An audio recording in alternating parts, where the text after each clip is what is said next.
Hello, good evening. How's everyone doing? More exciting like How's everyone doing? Great. Thank you, Marie. Be worried about the rest of them. Oh, we should be okay. Thank you all so much for joining us here tonight. You're very welcome. I'm very excited. It's one of my favourite times of the month, every month. We have a brilliant guest poet with us this evening. And once for any people who are here for the first time, Patricia is going to woo us for about 15-20 minutes with her brilliant work. We'll then have a short break and we will kick off with the open mic after that then. So, without further ado, I would like to welcome Patricia Ann Moore here tonight. Patricia has told me she lives in Clare, not Tipperary. That is an issue that has come up a few times before. As someone who grew up on the Limerick side of the Limerick-Tipp border, I know you're paying very well, and I understand. You're deprived. You grew up the wrong side of the border. You wish you were one of us, don't you? That's right, Larry. So, I apologise to all of our Tipperary-based people here tonight. So, Patricia Ann Moore is originally from Belfast and is now living in Killaloe. She began writing poetry in 1992. And her poems have been published in journals such as Stony Thursday and Drawn to the Light. And I know we're in for a very big treat, and I hope you will all join me in welcoming Patricia.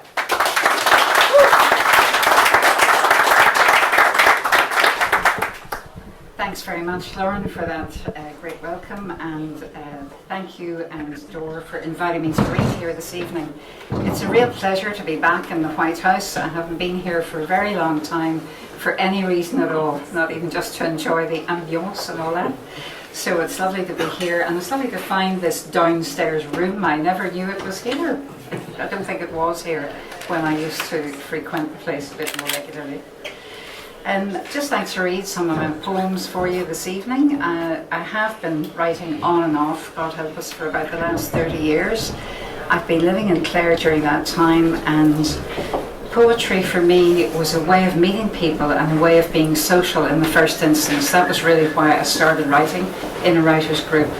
So I moved away from that and just sort of, I think there's a time when you do have to kind of do it for yourself and not be in a group anymore. Anyway, I'm going to read you a mixture of things this evening. Some of these poems are clearly kind of memoir. Some of them are trying to tell a story in a very short form. But anyway, I'll just get on with it. I think that's the best thing. The first one is called Summer 1992. As I drove to Clare that summer, my feet hesitated on the pedals. The hangover banging in my head was all about the things I'd left behind. The Chinese curtains in the dining room, a free fall of roses blooming, and so much else. I crossed a line from north to south, moving through towns whose names would become a learned litany. I thought of the old wooden tortoise snuggled in my suitcase, only dipping his head in and out of his smooth brown carapace when his instincts judged it safe to make a move. Wisdom I'd have to earn over a lifetime's journey. And still on the theme of home, or perhaps leaving home as well, I tried to write a poem in the form of something called a haibun, which I had not come across before.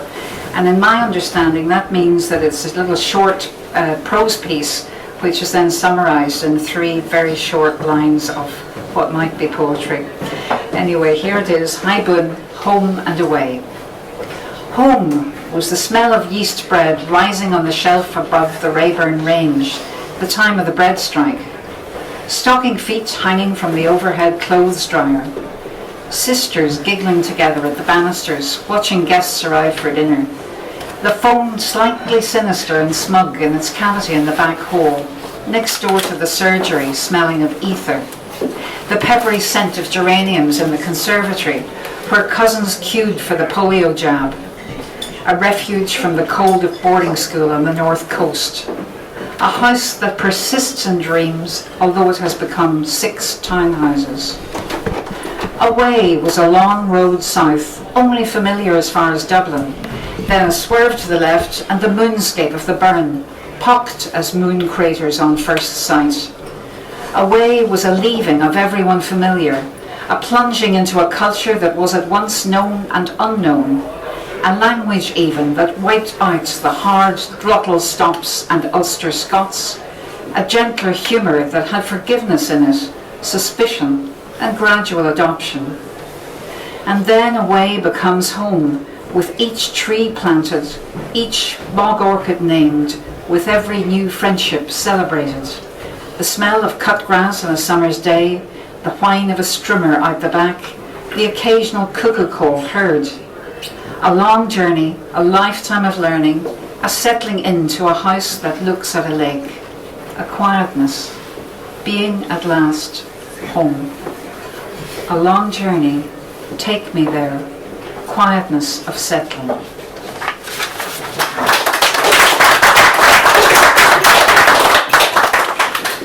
And honest to goodness, this is getting to be quite a theme in this, but here's another poem called Home Visit. I went back to Belfast a few years ago for, as I tell you in the poem here, and it's always interesting to look at somewhere from the perspective of distance. Home Visit. July again, and I am back in Belfast for my friend's father's funeral. The strangely dark boutique hotel invites me to freshen up with Kiss Me Senseless breath freshener and Touch Me Tender body lotion. Like scratching a scab, you know you shouldn't, but the urge is strong. I drive to where I grew up, new as home. A house and a garden, grass way up over my head, jasmine and dog roses, a swing. The geranium hot greenhouse where as kids we queued up for our polio jabs. Green bamboos screening unseen murderous rituals of neighbouring cats. In the garden with my dad, planting polyanthus in spring, red hot pokers blazing in August, sour gooseberries our only fruit. I stopped the car outside a wall with Waterloo embedded in red brick. I'm trespassing with no hard hat, just the feel of an old scar itching. White cortinas parked on our old lawn, memory marks out boundaries long gone. There's nothing here that I have known.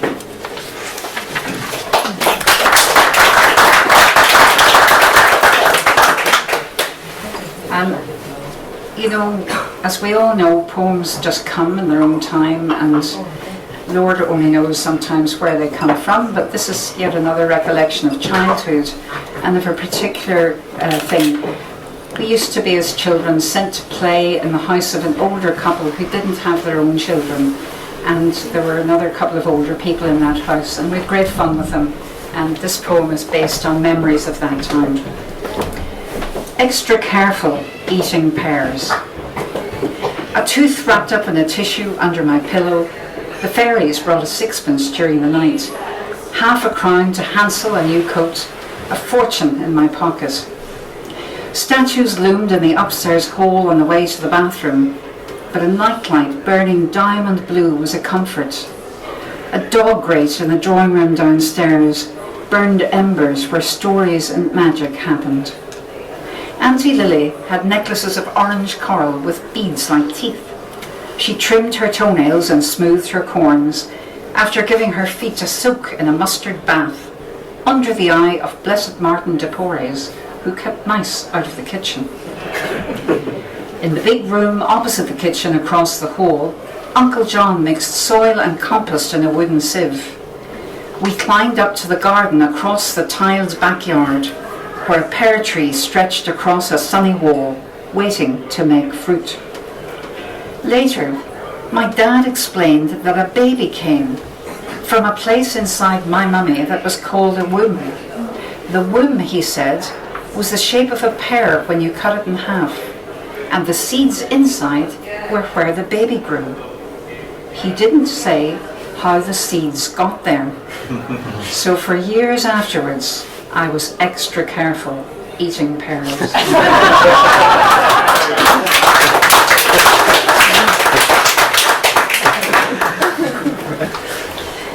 So sometimes, I suppose I've been trying to write in a short way, things that were kind of markers in my life, and this poem is about that, and so it's called Markers. We used to go on holidays to Donegal as children. Goggles, a gloved hand waving us on. The triptych signed, a border safely crossed, marram grass at Marble Hill. Deep snowfall around Ballycastle, lambs dead in the fields, blood on my boarding school sheets, learning the meaning of pain. Caught with one leg in and one out of the trousers in the bank building sale, sirens scream in suddenly empty streets. Arc of my lover's back, and he busy at the sink, waiting for him under the cheap sheet. Stars, pinpricks of light in the clear sky, midnight of velvet, covering old scars.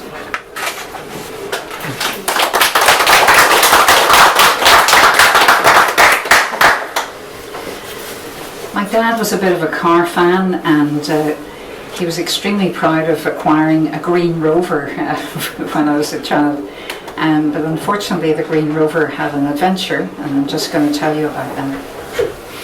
The end of summer. The night when the old Green Rover left the road, keeled over onto the bog below, dazed by the blaze of a stranger's lights.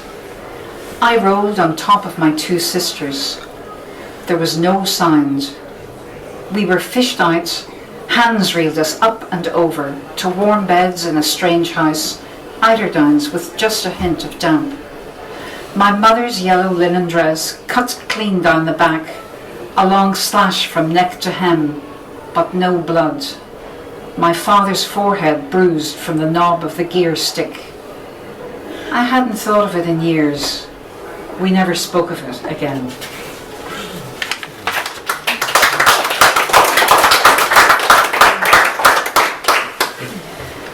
I think it's a well-established fact that people who write poetry are often fans of psychological thrillers, and I'm certainly no exception to that. And this poem attempts to go into that territory. Anyway, here it is. It's called Tableau. The bride wears white, strapless bodice studded with seed pearls, small breasts just seen, modesty preserved by folds of guipure lace, skirt panels of duchesse satin folded around her legs like tulip petals before they open. The bridegroom's resplendent in morning coat and tails, sticky under his taut collar. The maid of honour stands a few rows back, a scrap of hanky balled in her left palm, eyes glittering, feral, green, only the slightest quiver of her full red lips, marking something otherwise unseen. She glances down at the page of conventional ritual. A tear falls, diamond, vengeful, solitaire.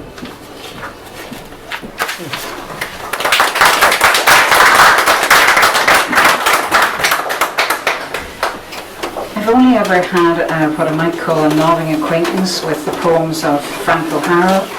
So for anybody who's very familiar with Frank and really knows his work, I'm nearly ashamed to say it, but I feel in some way this poem is a little bit like something he might have written. I've called it Ways to Say Goodbye. Sayonara makes me think of Frank Sinatra, sitting on a bar stool in the small hours with only Joe wiping down the counter for company. A last unlit cigarette, a trace of Jack Daniels in his glass, too thin, nearly gone, the story spent, grey fedora tipped over one eye, homage to the hell-bent.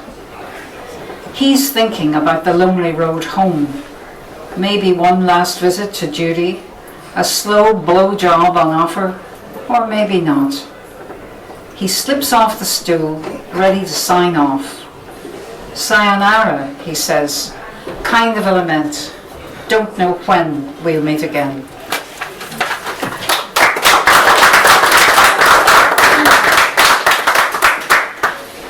I think we've all been in a situation where we've been on holiday and it's time for the taxi to come and it's not coming and we're waiting for God, it will hear it. But anyway, this poem is coming from that experience to an extent. A meditation on kindness. All in all, we have nothing to offer the world but the breath of the day misting the ocean, or the blue of the sky, sun on water. Only I tried to stop and take 5 cleansing breaths to slake my own thirst for kindness. Water massages my knees. I forbear to slap the mosquito's whine.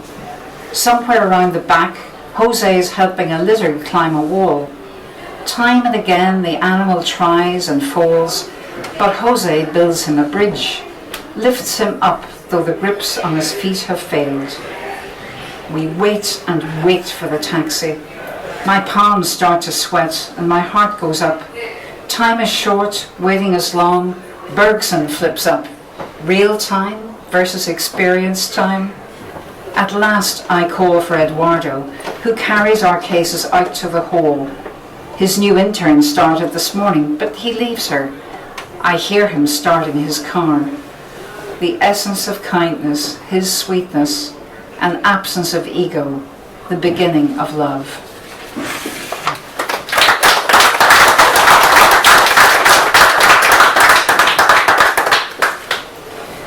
I belong to a little walking group, although I'm a very reluctant walker, and we talked about a new idea, Shinrin Yoku, taking a forest bath, and so this is my take on that. Taking a bath, Japanese style.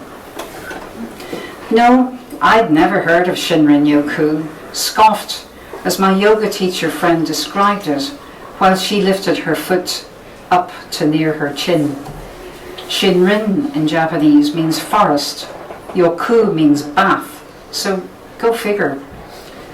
But all that was before I'd spread myself along the forest floor, pillowed my head on pine needles, giving myself to the whole thing, breathing in the smell of rain-rinsed soil, hearing the sound of the stream, absolutely still, seeing the smallest quiver of new leaf, crossing the bridge into my 6th sense, where everything comes together. You know I'd have brought a whole forest into being to celebrate my life with you, if I could have gotten it into this small room, where we could slip off our kimonos and take a forest bath together, Shinrin Yoku.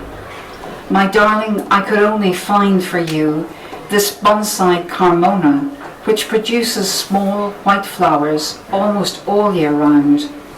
It's hard work, this tiny tree, more challenging, they say, than other types of bonsai, but it can take heart pruning and styling. So I knew it would suit you, giving you the pleasure of growing a tree in even this smallest of places, remembering other pleasures we have known in many other places.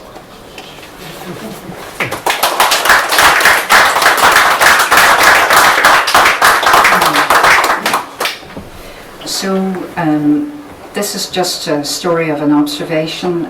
It's called A Private Story, and it begins with an epigram from Jory Graham. A poem is a private story, after all, no matter how apparently public. The reader is always overhearing a confession. This is the story of a beautiful lie, the everyday, the humdrum, slap-happy, thrown on, the ordinary, which finds its beauty in routine, comfortable, soft as old slippers, cuddly as a lilac dressing gown. Standing on a landing, watching old friends say goodnight, not in the throwaway, peck on the cheek, see you next week, no real expectation, no definite arrangement kind of way.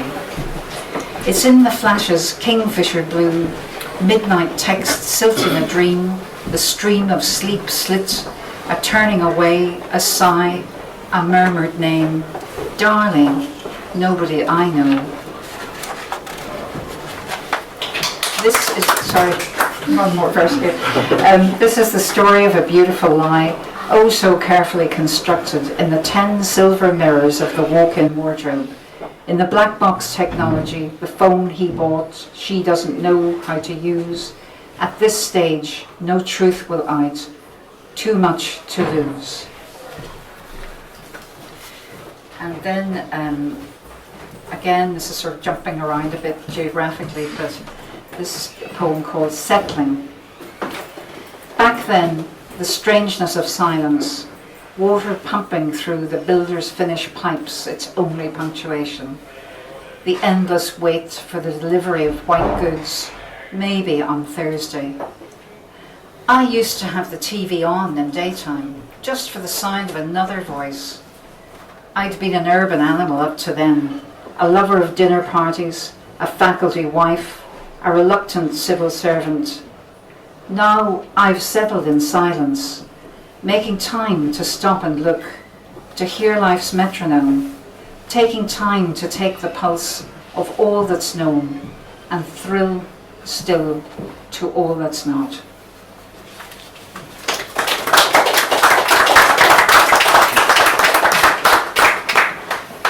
I had a cousin that I was very close to. She was sort of my go-to person for anything to do with family history and so on, and sadly she died a couple of years ago, and I wrote this poem not for her, but I suppose it was a little bit informed by her. So it's called Hydrangea. Runaway bride, the label said, perfect pearls of white, tiny blue veins threading the undersides of each fragile petal.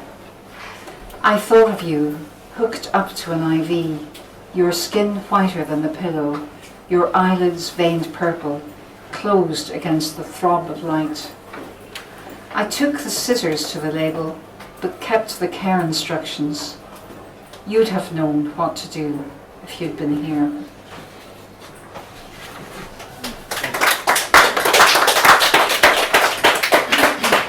And I'd just like to finish up now with a poem that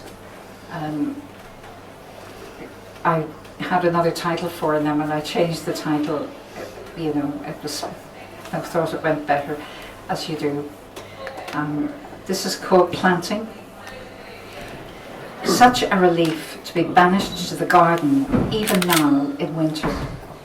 Setting down earlies and other roots whose names I hadn't known. Celeriac, Jerusalem artichoke. The trowel broke ground, but my fingers did the planting. Vegetables for the cauldron in the kitchen, flowers to dress the visitor's parlour or the altar, gypsophila a favourite. Stone walls giving shelter, shifting sky above, a neglected patch where nothing grew, black soil, the heartening smell of earth. It was the garden that grew love in me again. Thank you.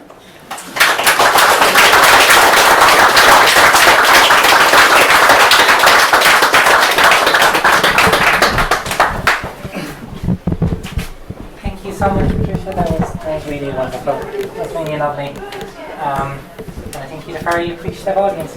Yes. And it's also, I think, lovely again to have Patricia here, which this Friday, so the 6th, is International Women's Day. Yeah. So what a wonderful person to have on the week that's in it. Tonight is also event is also technically linked to the FemFest in Mary Immaculate College, mostly for free advertising, but every little bit helps.